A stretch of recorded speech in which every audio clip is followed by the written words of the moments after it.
என்ன நினைச்சிட்டு இருக்கிற நீ? எப்ப பாரு சோறாக்கி போடுறது, பாத்திரம் கழுவுறது, துணி துவைக்கிறது, இப்படியே என்ன வேலை வச்சு வீட்டுக்குள்ளே அடக்கி வச்சிருக்கா பாக்கலையா?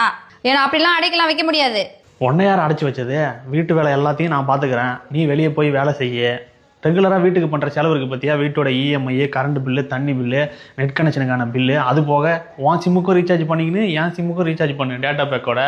ட்ரெஸ்ஸு ஃபுல்லாக அடுக்கி வச்சிருக்க பார்த்தியா? அதை அப்படியே ஆப்போசிட்டாக மாற்று.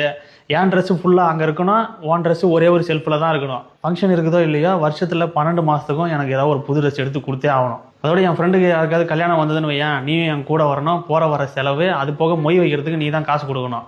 அதோட எங்கள் வீட்டு சைடு சொந்தக்காரங்க யாராவது வராங்கன்னு வை, அவங்களுக்கு மட்டன் பிரியாணி செஞ்சு போட்டு ஊருக்கு போகும்போது புது செட்டு ட்ரெஸ் எடுத்து கொடுத்து அனுப்பணும். வாரத்தில் ஒரு நாள் தான் சண்டே லீவு, வீட்டில் ரெஸ்ட் எடுக்கலாம் அப்படின்லாம் நீ சொல்லக்கூடாது.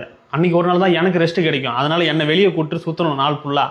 அதோட அன்றைக்கி ரிட்டன் நைட்டு வரும்போது ஹோட்டலில் தான் சாப்பிடணும். அது மட்டும் இல்லாமல் அடிக்கடி எனக்கு இடுப்பு வலி, தலைவலி அப்படி இப்படின்னு நான் படுத்துக்குவேன். அதுக்கும் நீ ஹோட்டலில் இருந்தால் சாப்பாடு வாங்கிட்டு வரணும். இதெல்லாம் நீ பார்த்துக்க, வீட்டு வேலை எல்லாத்தையும் நான் பார்த்துக்கிறேன். சரிங்க, மதியானத்துக்கு சிக்கன் பிரியாணி செய்வா, மட்டன் பிரியாணி செய்வா?